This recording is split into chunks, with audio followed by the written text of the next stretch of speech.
መልካሙን ደብቆ ክፉን ያሳየኝ ይለኝ ነበር ጠላት እግዚአብሔር ዘገየ ግን ሁሉን በጊዜው ባርጎ ሲሰጥ ማያስብ ሰው ሃይማኖቱን ከካደ ሰው የባሰ ነው ይላል። ለቤተሰቡ ጊዜ የሌለው ጊዜ ሊኖራቸው ይገባል። ለምንወደው ሰው የምንሰጠው ብቸኛው ስጦታ ምን እንደሆነ ታውቃላችሁ? ምንድነው? ጊዜ። ጌታችን ኢየሱስ ክርስቶስ ለሚወዳቸው ሰዎች ጊዜ በመስጠት ነበር ፍቅሩን የሚገልጥላቸው። ምቹ ጊዜ ለብቻቸው ይሰጣቸው ነበር። ለቤተሰብ ጊዜ ሊኖር ሰው ባል ለሚስቱ ጊዜ ሊኖር ይገባል። ሚስት ለባል ጊዜ ሊኖር ይገባል። ለልጆች ጊዜ ሊኖራቸው ይገባል። ጊዜ እዚያ ውስጥ ጊዜ ከሌላችሁ እንደ ነፍሰ ገዳይ ናቸው።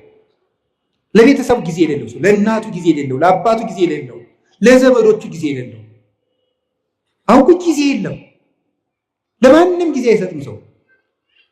ውላችሁም ገብታችሁ እንደ ዝንጀሮ ስልካችሁን ይዛችሁ ቁጭ ዝንጀሮ ነው ይሄ። በቆሎ ይዝና አንዳንድ በቆሎ ይዞ ያምቡችላል በቃ ግጦ ሲጨርስ በቃ እንደዚህ ነው። ጊዜ ክርስቶስ እንዴት ለቤተሰቦቹ ጊዜ እንደሚሰጥ ተመልከቱት። የማቴዎስ ወንጌል ምዕራፍ 13 ላይ ህዝቡን ሁሉ አብልቶ ሸኘ። አብልቶ ከሸኘ በኋላ የራሱ ቤተሰቦች ደግሞ አሉት። እነማን ናቸው? ሐዋርያት። እነሱን ከሸኘ በኋላ እቤት ገብቶ ደግሞ ለነሱ ጊዜ ሰጣቸው። በተርጉምልን የቅድሙን አሉት። ተርጉምላቸው። ዘሩ እንዲህ ነው፣ በመንገድ ላይ የወደቀው እንደዚህ ነው፣ ቶሎ የደረቀው ዘር ይሄ ነው፣ ፈጥነው የሚሰሙ ናቸው። ይሄ በመንገድ ላይ የወደቀው ዘርና ወፍ የለቀመው ደግሞ ቃለ እግዚአብሔር እየሰማ ወዲያው የሚረሳው ነው። ይሄ ወዲያው በቅሎ ወዲያው ደግሞ የደረቀው ይሄ ወዲያው ሰምቶ በስሜት የሚጠፋው ነው። በቅሎ እሾህ ያሰረው ደግሞ እሾህ አንቆ ያስቀረው ዘር ደግሞ ሰምቶ ጽድቅ ሰራለው ስል የሀብት ፍቅርና የዓለም ፍቅር ያሰረው ሰው ነው። በመልካም ዘር ላይ መሬት ላይ የወደቀው ደግሞ ይሄ በመልካም ልብ ላይ የወደቀው ቃል እግዚአብሔር ነው አለና ለቤተሰቦቹ ጊዜ ሰጣቸው። ክርስቶስ ለ5000 ህዝብም ጊዜ ሰጠ፣ ለቤተሰቦቹም ጊዜ ሰጠ። ስራ ይበዛብኛል ስብሰባውዬ ነው የሚባል ያ ይሰራል። ክርስቶስም ስብሰባ ውሎ ለቤተሰቦቹ ጊዜ ይሰጥ ነበር።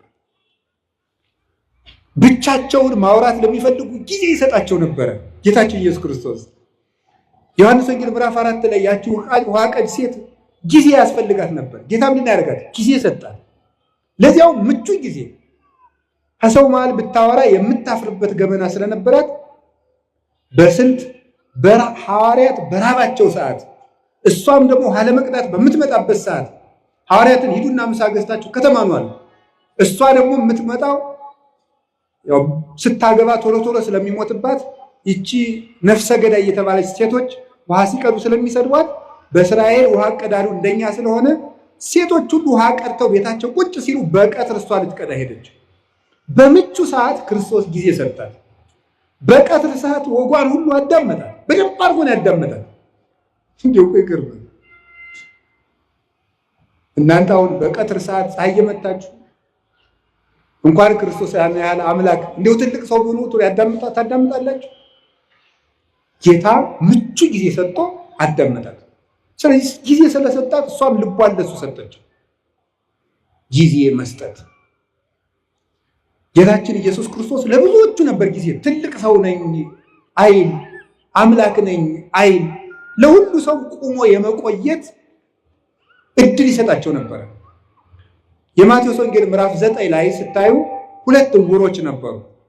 ጌታችን አልፎ ሲሄድ 2 ዕውሮች የዳዊት ልጅ ሆይ ማረን አሉ። እሱ አልፎ እየሄደ ነው። ማረን ሲሉ ምን ይላል?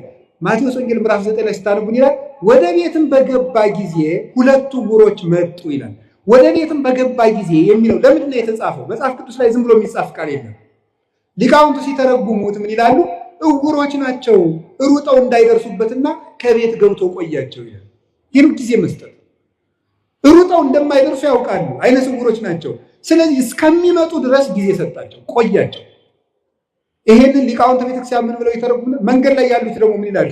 አጋንንት ምንድን ነው የሚሉት? ምን መንገድ ላይ ያሉት ሰዎች ደግሞ እናንተ አትጥሩት፣ ትልቅ ሰው ነው እንደው ትልቅ እንዴ አታፍሩም እንዴ ስትጠሩት መንገድ ላይ ዝም በል ይሏቸዋል። ወአፈድፈዱ ከሊሃ ይላል። እነሱ ግን እንዲያውም ጨምረው እንዳልጮህ እንጂ የዳዊት ልጅ ወይ ማረን ብለው እንዲያውም ደግሞ ድምፅ ጨምሩበት። ገብቶ ቆያቸው። ሊቃውንት ምን ብለው ይተረጉሙታል? ክርስቶስ ለእነዚህ ዕውሮች ሩጠው የሚደርሱበት አዝግመው እስኪደርሱ ድረስ ከቤት ገብቶ ቆያቸው። ምን ይላሉ? ዕውሮች የሚባሉት የክርስቶስን ብርሃን ማየት ያልቻለች ዕውር ነፍስ ናት። ዕውር ነፍስ የጌታን ብርሃን ለማየት ያልበቃች በድንቁርና በኃጢአት ውስጥ ያለች ነፍስ ናት። የዳዊት ልጅ ወይ ማረኝ የምትለው ጸሎቷ ነው። እግዚኦ መሐረነ ክርስቶስ የምትለው ዝም በል አትጩህ የሚሉት ደግሞ አጋንንት ናቸው። ጸሎት አቋርጥ የሚሉት ናቸው። ተኛ ዝም ብለህ ተኛ እንዳትጮህ የሚሉት ናቸው። ክርስቶስ ግን እነዚያን ዕውሮች ቁሞ ቆያቸው ማለት እሱን ለማየት እስከምትበቃ ድረስ በኃጢአትም በድንቁርናም የታወረችውን ነፍስ ክርስቶስ ይቆያታል። እቤት ገብቶ ይቆያታል አዝግማ እስከምትደርስ ድረስ። ሁላችንም ቆይቶን ነው እንጂ ገና ዕውሮች ነን በእውነቱ ማለት ነው። በጊዜ ሰጥቶን እቤት ገብቶ ቆይቶን ነው አሁንም ቢሆን የመጣ ነው። ክርስቶስ እንደ ፍጥነቱ ጥሎን ቢሄድ ድሮ ማንም እዚህ መድረስ አይችልም ነበር። እዚህ መግባት አንችልም። ቤት ውስጥ መግባትም አይፈቀድም ነበር። ማን ይዘልቀዋል? እሱ ተጽዕነ ላይ ኪሩቤል ወሰረረ በክነፈ ነፋስ። ሕሊና መላእክት እንኳን የማይደርስበትን ጌታ እኛ ግን በቅዱስ ሥጋው በክቡር ደሙ እንድንዋሃደው የፈቀደልን እሱ ቆሞ ስለቆየን ነው። ጌታችን ላልደረሱት እስኪደርሱ ጊዜ ይሰጣል። እናንተ ጊዜ ትሰጣላችሁ? ቶሎ አልገባው ላለ ሰው ጊዜ ትሰጣላችሁ? አንተ ደደብ እስከ መቼ ድረስ ነው ከአንተ ጋር የምኖረው አትሉ? ጊዜ ትሰጣላችሁ? ቁማችሁ ትቆይታላችሁ? ሰው እስኪስተካከል ጠባዩ የከፋ ሰው እስኪስተካከል ትቆያላችሁ? ወዲያው ነው። ማንን አይቆይም። አሁን ጥሎ መሮጥ ነው በቃ። እና ቆዩት እስቲ፣ ሁሉንም ሰው ቆዩት፣ ይስተካከላል ከቆየ ነው። በጊዜ የማይስተካከል ዲያብሎስ ብቻ ነው። ሰው ይስተካከላል። ጊዜ ለቤተሰብ እስኪ በሉ ንገሩ እንጂ። አዎ ጊዜ ለቤተሰብ ሊኖር ይገባል። ብዙ አሁን እንዲሁ እናታችን ቅድስት ቤተክርስቲያን እየተፈተነች ያለችው አንዱ በትዳር ነው እየተፈተነች ያለችው። የባለ ትዳሮች ደግሞ መሰረታዊ ችግራችሁ ምንድን ነው ስትሉ ጊዜ የላችሁም። ትዳሩን የሆነ ሱቅ ነው የምታረጉት። ምን ማለት ነው መሰላችሁ? ስራ ቦታ ሆኗል ማለት ነው። ጊዜ የላችሁም። ባልና ሚስት አብራችሁ የምትሆኑበት ጊዜ የለም። አትተዋወቁም እኮ ሁላችሁ። ጊዜ ያልሰጣችሁት ሰው ይውላችሁ። በሰነፍ አዝመራ አለፍኩ አረም በቅሎበትም አየሁት አለ ሰሎሞን። በሰነፍ አዝመራ አለፍኩ አረም በቅሎበት አገኘሁት። ለሚስት ጊዜ ከሌለ ዞር ዞር ብለህ ስትመጣ አረም በቅሎባት ነው የምታገኘው። አረም ይበቅልባታል። የነገር አረም፣ ሌላም አረም፣ ሌላም አረም። የአረም አይነቶችን አግሪካልቸር ባለሙያ ጠይቁ። ብዙ አረም ነው የሚበቅልባት። ነግሬያቸዋለሁ። ለባሎቻችሁ ጊዜ ከሌላችሁ ብዙ አረም ያበቅላል፣ ይሸፍታል ልብ። እነዚያን አረሞች ደግሞ ነቅሎ የሚጥላቸው የለም።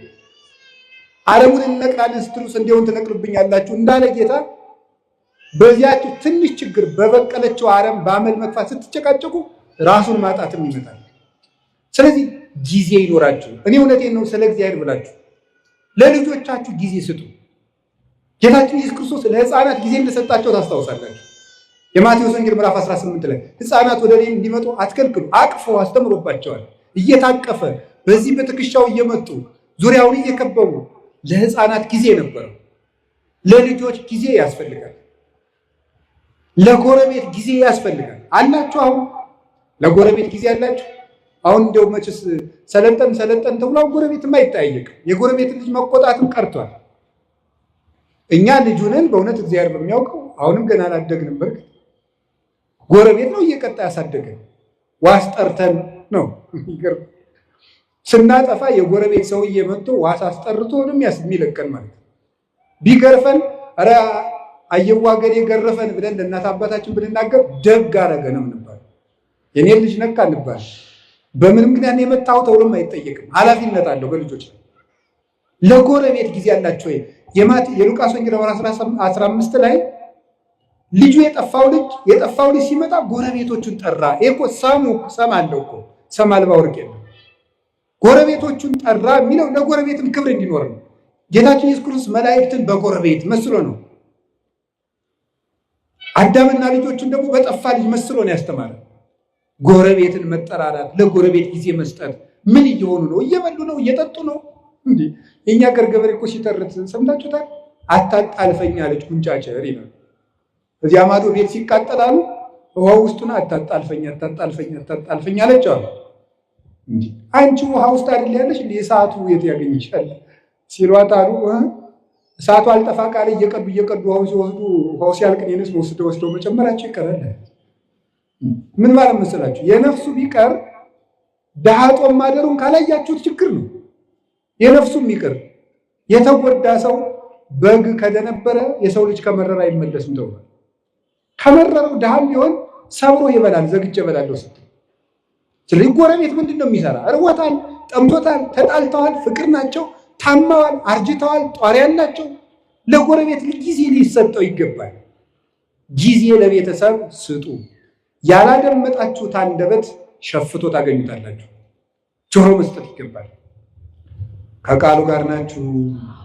እግዚአብሔር ከሁላችን ጋር ይሁን። ጊዜ ለምን አላችሁ? በሉ ነገር እንጂ። እስኪ አንድ ጥያቄ ልጠይቃችሁ። ከሰውነታችን አካል ውስጥ አንዱ ጊዜ ባይሰጥ ምን ይሆናል? እስኪ ለምሳሌ ልብ፣ እስቲ ቆይ ትንሽ አረፍ ልበል ብትል የሆነ ጊዜ ላይ እኮ ነው የዓመት እረፍት ተውትና የደቂቃ እረፍት ብትወጣ ልብ ምን እንሆናለን? ቤተሰብ እኮ ናቸው እነዚህ። ታውቃላችሁ አይደለም? እነዚህ እኮ ቤተሰብ ናቸው። ልብ ደም መርጨት ካቋመች ሳምባ ምን ቁም ነገር አለው? ኦክሲጅን አንድ አቅማዳ ኦክሲጅን ቢሰበስብ ምንም ጥቅም የለው። ደምን ለማጣራት የሚጠቅመው ብታቆም ይሆናል። ሳምባ እስቲ ቆይ ትንሽ አረፍ ልበል ቢልስ? ቤተሰብ እኮ ናቸው እነዚህ። ሳምባም ልብም ሁሉም ጊዜ አላቸው። አንዱ ለአንዱ የሚሰራውን ጊዜ ያውቃል። አንዱም ሳምባ ለልብ ጊዜ ይሰጠዋል፣ ጊዜም ለላባ ጊዜ ይሰጠዋል፣ ቦሳ ይሰጠዋል። አንዱ አጣርቶ ይጥልቃል፣ አንዱ ያበለጽጋል። ደሙን በኦክሲጅን ማለት ነው ያጣራዋል።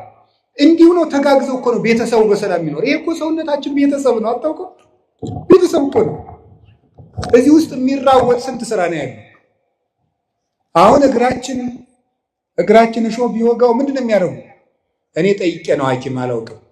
ሐኪሞች እንደነገሩኝ ከሆነ ግን ብሳሳትም ስህተቱ የሐኪሞች ነው ስላልተማርኩት ማለት ነው። ሐኪሞች እንደነገሩኝ ሜሴጅ ትራንስሚተርስ አሉ። ሴል የሚባል ሰራዊት አለ እና እግርህን እሾህ ቢወጋ በዚህ ግዛት በኩል ችግር ደርሶበታል ብለው ተራውጠው ለጭንቅላት የሚነግሩ ሴሎች አሉ። እነዚያ ሁሉ ቤተሰብ ናቸው። ተባብረው ነው የሚኖሩት። የውስጥ ደዌ ስፔሻሊስት ጠይቁ። እንደ ውስጥ እኔ የውጭን ራሱ ልንገራችሁ። የውጭን ራሱ አሁን እኔ ቢያመኝ ምን ያደርጋል መስላችሁ? ጭንቅላቴ አሁን ይችን ጣቴን ቢያመኝ ጭንቅላቴ ጣቴን እኮ አመማት ይላል፣ ልሂድ ይላል። እግር ደግሞ ይሄዳል መድኃኒት ወዳለበት ይሄድና አፍ ምን ያደርጋል? አሞኛል ምን ግን ጣቴን መቼ ሰኞ ጀምሮ ይላል። ጆሮ ደግሞ ምን ይላል? ጠዋት አንድ ማታ አንድ ውሰድ የሚለውን ይሰማል። ከዛ እጅም እንደሚያደርገው መድኃኒቱን ይቀበላል። እጅ መድኃኒቱን ይቀበላል። ከዛ ምን ያደርጋል? አይን ያያል። ክኒን ዋጥቁ ስል ጠጠሩን አብሬ እንዳሉተው ያያል። አይን ጉሮሮ ይውጣል። እዛ ወዲያ በምን እንደሚፈጭ ሐኪም እንጠይቃለን። እንዴት እንደሆነ እዚያ እንጠይቃለን። ተባብረው ሰውየውን አቁመው የሚያውሉት እነማን ናቸው? ቤተሰብ በሉ እንጂ ቤተሰብ አቁመው ያውለዋል ይህ ሁሉ። ስለዚህ ለቤተሰቦቻችሁ ጊዜ ሊኖራችሁ ይገባል። ውላችሁ ስትገቡ ስልካችሁን ጥርቅምቅም አድርጋችሁ ልጆቻችሁ ጋር ዝም ብላችሁ አውሩ። ሚስቶቻችሁ ባሎቻችሁ ጋር አውሩ። ቁጭ ብላችሁ ማውራት አለባችሁ። ወሬው ቢረባም ባይረባም አይ እንደው የእሷን የማይረባ ወሬ ከምሰማ ትንሽ መረጃዎችን ባዳምጥ መረጃውን ሰምተህ ነው እንጂ ሊቅምቶ ነው እንደው ሳይንቲስት። አሁን የኢትዮጵያ ሕዝብ የጦርነት መረጃ ከሰማ ስንት ዓመቱ? አንድ ሰላም ጠብ አላደረጋችሁ። እናንተ ሰምታችሁ የምታመጡት ጠብ የሚል ነገር የለም። እዚህ ውስጥ የታፈኑ ድምፆችን ስሙ። ቤት ውስጥ ነግሬያቸዋለሁ። ድመትን በማዳበሪያ በከረጢት ቋጥራችሁ ዝም ብትሏት ትሟጭራለች። ካልወጣች አታርፍም፣ ትሟጭራለች። ሐሳብ ካልተደመጠ ይሟጭራል፣ በውስጥ ይረብሻል። ማለት ሰው መናገር ይፈልጋል። አሁን ይገርማል እኮ ሰው አሁን የሚፈልገው ማውራት ነው። እንዲያውም አሁን ንስሐ አባቶች ሁሉ የተቸገርነው ሰውን ቤት የሚሰማው ስላጣ የዓመቱን እኛ ስለሚናገር እኛ ላይ ስለሚናገር የዓመቱን ይመጣና እኛ ላይ መጣ የ40 ዓመት ወሬ እንዴ ፍዳኩ እቤት ሚስቱ አትስመውም፣ እኛ ላይ መጥቶ ብሎ በቃ አውርዶት የሀብል ዝናብ ምንም በቃ ወይ እንደ ቴሌቪዥን በሪሞት አናሳልፈው ነገር በቃ ዝም ብሎ ማውረድ ነው በቃ ማለት ነው። ይሄ ሁሉ ችግር የመጣው ምንድን ነው ስትሉ ቤተሰብ። እስቲ ጊዜ ለቤተሰብ በሉ። ጊዜ ለማን? እኔ ስለ እግዚአብሔር ብላችሁ ለቤተሰብ ጊዜ ስጡ። እግዚአብሔር ጊዜ እንድንሰጥ ይፍቀድልን። ሶስተኛ የምነግራችሁ ጊዜ ለማዳመጥ እስኪ በሉ። አቤት ለማዳመጥ ጊዜ ስጡ። አሁን ብዙ ሰው አይሰማም። እንደውም አንዳንድ ጊዜ እኔ በአማርኛ ልንገራችሁ፣ በአማርኛ አሁን እኔ ራሴ በግሌ ለምክር ብዙ ምዕመናንን አገኛለሁ። 1 ሰዓት ያወሩኛል። ዝም ብዬ ማለት 1 ሰዓት ያወሩና 10 ደቂቃ መፍትሄ መናገር ሲጀምር ራሳቸውን ማከክ ይጀምራሉ።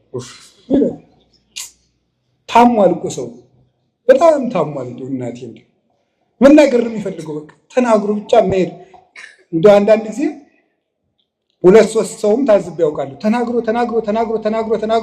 ምንም መፍትሄ ሳልነግረው እግዚአብሔር ይስጥልኝ አባ ደህና ያዋሉ።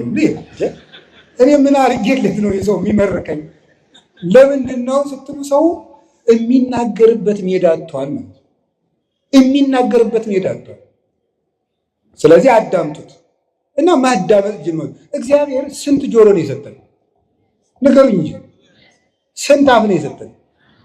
እንዴ ምን ማለት ነው? ብዙ አዳምጣችሁ ስንት ተናገሩ ነው? 1 ተናገሩ ነው። 2 ስማ 1 ተናገር ነው። እስቲ በሉ 2 ስማ በሉ። እናንተ ደግሞ 100 ማውራት 1 ማዳመጥ። ኧረ 1 ማሰብ 100 ማውራት ነው። ይሄ የወሬ ሱስ ደግሞ ሰው አሁን እኮ ሁሉም ሰው ቲክቶከር የሆነው እቤት የሚሰማው ስላጣ ነው። እቤት የሚሰማው ስላጣ እዚያ እየወጣ መለፍለፍ፣ ዝም ብሎ ድንችም እየበላ መለፍለፍ፣ በቆሎም እየበላ መለፍለፍ። ለምንድን ነው ይሄ ሁሉ ያመጣው ስትሉ ሰው ኧረ በሞት ያዳምጡ። እኔ እኮ እውነቴ ነው። ማዳመጥ ይኸው የያዕቆብ መልእክት ምዕራፍ 1 ቁጥር 19 ላይ ኩን ፍጡነ ለሰሚ ወጉንዶ ለነቢይ፣ ሰው ሁሉ ለመስማት ለማዳመጥ የፈጠነ ለመናገር የዘገየ ይሁን ይላል። ለማዳመጥ የፈጠነ ለመናገር የዘገየ ይሁን። የሰው ልጅ ብዙ የማዳመጥ የምታዳምጡ ከሆነ ሰው ይወዳቸዋል። ከሰው ጋር የመኖር ጥበብ አንዱ ማዳመጥ ነው። እንደውም ልንገራችሁ፣ ሰዎች የት ይገኛሉ ብላችሁ ብትጠይቁ እኔ ልንገራችሁ የት እንደሚገኙ። አንደኛ የሚበሉበት ቦታ ነው የሚገኙት። ሁለተኛ የሚሰሙበት ቦታ ነው የሚገኙት፣ የሚሰሙበት ቦታ። ሶስተኛ የሚወደዱበት ቦታ ነው የሚሄዱት። አራተኛ የሚከበሩበት ቦታ ነው የሚኖሩት። ሰዎችን ብትፈልጓቸው የምታገኙት ከዚህ ነው የምታገኟቸው። ወይ ከሚሰማቸው ሰው ነው ሩጠው የሚሄዱት፣ ወይ ከመሉበት ቤት ነው የሚገኙት፣ ወይ ወደሚያከብራቸው ሰው ነው የሚሄዱት፣ ወይ ወደሚወዳቸው ሰው ነው የሚሄዱት። ከቤትም ጥለውን የሚወጡት 4ቱን ሲያጡ ነው። ወይ አልሰማቸው ስንል፣ ወይ አልወዳቸው ስንል፣ ወይ አናከብራቸው ስንል። ጥለውንም የሚሄዱ በዚህ ነው፣ ወደኛም የሚመጡ በዚህ ነው። ስለዚህ ይሄ እንዲኖረው ምን ማድረግ? ማዳመጥ። ከቃሉ ጋር ናችሁ? በትክክል የማዳመጥ ችሎታው የማዳመጥ መንገድ እንግዲህ ተማሩነቱ። ይሄ ምንድነው? ሳይቃወሙ መስማት፣ ሳይተረጉሙ መስማት፣ መልስ ሳያዘጋጁ መስማት የሚባሉ አሉ። ሳይተረጉሙ መስማት፣ ምንም አትተርጉሙ። ዝም ብላችሁ ሰውየውን ዝም ብሎ የሚያፈሰው ወሬ ስሙ። አይ ወሬው የማይረባ ስለሆነ ጅልጅል ሰው ማዳመጥ አለብን እንዴ? ጥያቄ ልመልስላችሁ። አንድ የገዳም መምኔት ነበረች እና የገዳሙ እናቶች ተሰብስበው ምን አሏት? እናታችን አቤት ሰው የማይረባ ወሬ ሲያወራን ዝምን ነው እንስማ፣ እንዴት እናርጋል? ወይ ጥለን እንሂድ። ከሰው ቤት ሄዳችሁ የሚረባ የማይረባ ምግብ በአንድ ላይ ቢያቀርቡላችሁ ምን ታደርጋላችሁ አለቻቸው። የሚመስለንን በልተን እግዚአብሔር ይስጥልን ብለን እንመጣለን አሉ። እንግዲያውስ ሰው የፈለገውን ቢለፈልፍ የሚመስላችሁን ያዙ፣ ሌላውን ለራሱ ጥላችሁ ኑ እንጂ ስሙት አለች። እንዲህ ብላ መለሰች። መንፈስ ቅዱስ ያደላት ሰው ነበረች። እሷ ሚያዝያ 11 ቀን ስንክሳር ላይ የምትውል እናት ናት። እንዲህ ብላ ይመለስላቸው። ስለዚህ የእግዚአብሔር ቤተሰቦች ሰው የፈለገውን ያህል ያውራ፣ ስሙት፣ ዝም ብላችሁ አዳምጡ። ብዙ ጥበብ ሰሎሞን በመናገር ብዛት ኃጢአት ሳይኖር አይቀርም ይላል። በመናገራችን እንጂ በመስማታችን ተጉርተን አናውቅም። እግዚአብሔርን መስማት፣ የሚነገረውን ነገር መስማት፣ የሚባለውን ነገር መስማት፣ ሁሉን ነገር አስተውላችሁ መስማት ይገባል። የማዳመጥ እድል እንዲኖረን ለሚሰማ እግዚአብሔር የሚሰማዋል። ለዚህ ነበረ የጌዴዎን ልጅ ቆሞ ስምዑኒ ሰብአ እስራኤል ወእግዚአብሔር ይስማዕክሙ፣ የእስራኤል ወገኖች ወይ ስሙኝና እናንተንም እግዚአብሔር ይስማችኋል። ሰውን የሚሰማ ሰው እግዚአብሔርም እሱን ይሰማዋል። ጊዜ ለማዳመጥ ጊዜ ለምን አልኳችሁ? አቤት ለማዳመጥ ጊዜ ስጡ። አንድ ለመናገር ግን ቀንሱት። እኔ እውነቴን ነው፣ በዚያውም ልናገር። እኔ የካህናት ችግር በጣም ነው የሚያሳዝነኝ። ከካህናት ሄዳችሁ ስትናገሩ ወጡን ተናገሩ። በዚያውም ልንገራችሁ ብዬ ነው። አሁን ለምሳሌ ባልና ሚስት ተጣልተው ምክር ፍለጋ ከካህኑ ሲሄድ ተጣልተናል አስታርቁ ብሎ ለመናገር ከመጋባታችን በፊት የተዋወቅነው ወፍጮ ቤት ነበር ብሎ ይጀምራል። እንዴ ይሄ ሁሉ ምን ያደርጋል? እውነት እኮ ነው የምነግራችሁ እኮ። ይሄ ሁሉ የሚሰራው ስራ አለው የለም? ባለቤቴ ጋር በዚህ ጊዜ ተዋወቅን፣ እንዲህ ብለን ተጋባን፣ ይሄ አጣላን፣ ይሄ እንዲህ ችግር ፈጠረብን፣ 5 ነጥቦች ነው ያሉኝ፣ እባክዎትን መፍትሄ ያጡልኝ ነው የሚባለው። እንዲህ ነበረ፣ እንደዚህ ያሉ ነበር፣ አጎቷ ፓይለት ናቸው፣ ምን ያደርግልናል? አይረባም። መጥኖ መናገር፣ በደንብ ማዳመጥ ከሰው ልጅ ይጠበቃል። ክርስቲያኖች ክርክም ናቸው። የምትናገሩበትን ቦታ ሰው እንዲሰማችሁ ከፈለጋችሁ ወርቁን ልቅም አድርጋችሁ ማቅረብ መልመድ፣ እንደገና ደግሞ ሁሉን ማዳመጥ መልመድ። እግዚአብሔር ለማዳመጥ ጊዜ እንዲኖረን ይርዳል። ብዙ ሰው በጣም ችኩል ነው። በእውነቱ ብዙ ሰው በጣም ችኩል ነው፣ አያዳምጥም። ዝም ብሎ ወግዞ ነው የሚሮጥ። አሁን እዚህ ላይ አንድ ጊዜ ስልጠና ሲሰጥ ምን እንዳለ እንገራችሁ። ስልጠና እየሰጠን ወሬ እንዴት እንደሚዛባ ለማንገር የመጀመሪያው ቦታ ላይ ለተቀመጠው ሰውዬ አርዮስን የረታው የእስክንድሪያው ሊቅ ቅዱስ አትናቴዎስ ይባላል ብለን በጆሮ ነገር ነው። በል እንግዲህ አንተም በጆሮ ነገር ብለን በጆሮ ሲባል የመጨረሻው ሰው እወድሃለሁ የሚል ወሬ መጣ። መልካሙን ደብቆ ክፉን ያሳየኝ ይለኝ ነበር ጠላት እግዚአብሔር ዘገየ።